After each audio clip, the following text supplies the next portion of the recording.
자, 집합 A의 부분집합 X에 대하여 다음과 같은 조건을 만족하는 집합 X의 개수를 한번 구해주세요 라는 게 문제야. 괜찮아?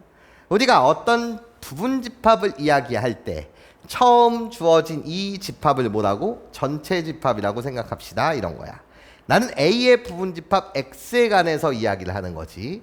그러면 이 조건이 뭐냐라고 했을 때 잘 봐봐 얘들아. 지금 써보면 1, 2, 3이라는 원소를 갖는 이 집합과 X라는 집합을 합집합하게 되면 그것은 같다는 거야. 등호가 있네. 자, 좌변 우변이 같다는 거겠지. X라는 집합과 2, 3, 5, 6을 합집합한 결과가 똑같아야 되는데 등호를 기준으로 좌변의 결과와 우변의 결과가 뭐 해야 된다고? 똑같아야 된다는 거야. 이해해? 자, 그때 선생님이 집합의 이름을 주고 갈 테니까 잘 보세요. 내가 이 집합의 이름을 그냥 B라는 집합이라고 이렇게 이름을 줘볼게요. 그리고 나서요. 나예요. 이 집합의 이름을요. 선생님이 C라고 그냥 이름을 주겠습니다. 그럼 지금 B와 C라는 집합은요. A의 부분집합이에요. 괜찮아? 그럼 내가 그림을 한번 그려볼 테니까 잘 보세요. 나예요. A라는 집합이 이렇게 있고요. 너를 전체 집합이라고 생각했을 때 B라는 집합과 C라는 집합은요. 공통된 원소가 있어요. 어떤 원소? 2와 3이요. 2와 3은요. B의 원소이기도 하고 C의 원소이기도 해요. 그럼 나는 B와 C에 대한 요 집합을 벤 다이어그램으로 한번 그려볼게요. 괜찮습니까? 그러면 2와 3이라는 원소는 B의 원소이고 누구의 원소? C의 원소예요. 괜찮아? 그리고 나머지 원소들 갖다 쓰게 되면 1이요. 1은 B의 원소이고 C의 원소가 아닌 녀석이요.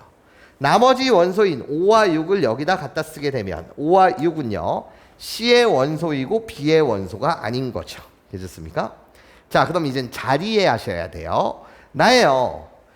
좌변과 우변이 지금 같대요. 괜찮습니까? 그러면 이 연산의 결과를 내가 원소 나열법으로 한번 표기를 한번 해보면 1, 2, 3이라는 이 집합과 X라는 집합을 합집합해? 그럼 X라는 집합의 정체는 모르겠으나 1과 2와 3을 원소로 갖는 집합이었을 거예요.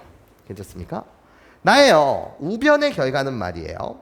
나 이 집합과 X라는 집합을 합집합하게 되면 X라는 집합의 정체는 모르겠으나 합집합은 뭐야? 앞에 집합의 원소 또는 뒤에 집합의 원소잖아. 이해해? 그럼 이 집합과 합집합을 하게 된다고? 그러면 우변의 결과는 2, 3, 5, 6을 반드시 원소로 갖는 집합이었을 거예요. 여기까지 괜찮습니까? 좌변에서의 집합의 연산에 대한 결과는 합집합하게 되면 1, 2, 3 B라는 집합의 원소를 반드시 원소로 가질 수밖에 없고 우변을 연산하게 되면 이 집합과 이 집합을 합집합하게 되면 C라는 집합의 원소 2, 3, 5, 6을 반드시 원소로 갖게 돼요. 괜찮아? 그런데 뭐라고요? 좌변과 우변이 같아야 된다고요. 괜찮아? 좌변과 우변이 뭐 해야 된다고? 같아야 된다고.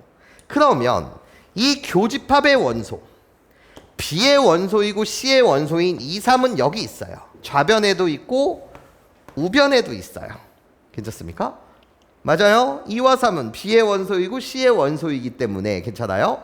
나 좌변에도 있고 우변에도 있다. 그러면 좌변과 우변이 같으려면 1은요. 좌변에만 있어요. 여긴 있어요? 없어요? 없어요. 괜찮아? 나예요. 5는요. 우변에는 있지만 좌변에는 없어요. 6이라는 원소는요. 우변엔 있지만 좌변엔 없어요. 괜찮습니까? 그 원소 1, 5, 6이 바로 여기에 해당하는 원소예요. 괜찮습니까? B의 원소이고 C의 원소가 아닌 녀석. C의 원소이고 B의 원소가 아닌 녀석. 이해해? 그럼 우리들이 같아지려면 좌변과 우변의 결과가 같아지려면 결론이 뭐인 거예요? 라고 했을 때 나야 이 1이라고 불리는 원소는 반드시 X의 원소여야 된다는 거지. 괜찮아? 우리 합집합한 결과가 똑같기 위해서는 이해해? x라고 불리는 이 집합은 반드시 누구를? 1을 원소로 가져야 해. 마찬가지로 5도 반드시 원소로 가져야 해. 6도 반드시 뭐 해야 해? 원소로 가져야 되겠지만 이해해? 우변에는 있고 좌변에는 없는 거, 좌변에는 있고 우변에 없는 원소를 x가 반드시 원소로 가져야지만 이해해? 그때 좌변과 우변은 정확하게 같아질 수 있더라. 괜찮습니까? 그러니까 여기에 해당하는 1, 5, 6이라고 불리는 얘를 괜찮아? 반드시 원소로 가져야 된다는 뜻이지. 그래야지만 이 등식이 성립한다는 뜻이에요. 1과 5와 6을 반드시 모두 가져야 된다. 여기까지 선생님 말 괜찮아? 누가? 집합 X가요. 괜찮아? 얘를 만족시키는 집합 X의 개수를 구해달라는 거예요. 괜찮아? 그럼 얘를 식으로 나타내게 되면 1과 5와 6 이 집합의 모든 원소요. 괜찮아? 이 빨간색 부분을 원래 개념으로만 하게 되면 이 빨간색 부분, 이쪽 부분 또는 이쪽 부분을 대칭차 집합이라고 이야기하고, 맞아? 이 대칭차 집합에 해당하는 이 원소 1, 5, 6을 반드시 원소로 가져야 해. 그러니까 이 집합은 X의 무슨 집합? 부분 집합이어야 되고, X는 다시 A라는 집합 1, 2, 3, 4, 5, 6, 7 A라는 집합에 뭐가 돼야 된다고? 부분 집합이어야 된다고. 얘를 만족시키는 집합 X의 개수를 구하라는 거지. 예. 아, 그러면 나예요.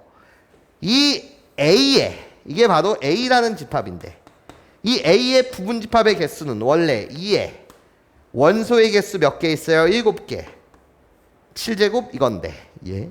이게 결국 2의 7제곱이라는 게 얘로 만들 수 있는 부분 집합의 개수인데. 예. 반드시 누구를 원소로 가져야 된다고? 1, 5, 6을 반드시 원소로 가져야 된다고. 예. 그럼 반드시 원소로 갖는 부분 집합의 개수는 2, 5, 6 이 세 개를 반드시 원소로 가져야 되니까 빼기 3 하면 되지 않냐라는 거예요. 괜찮습니까?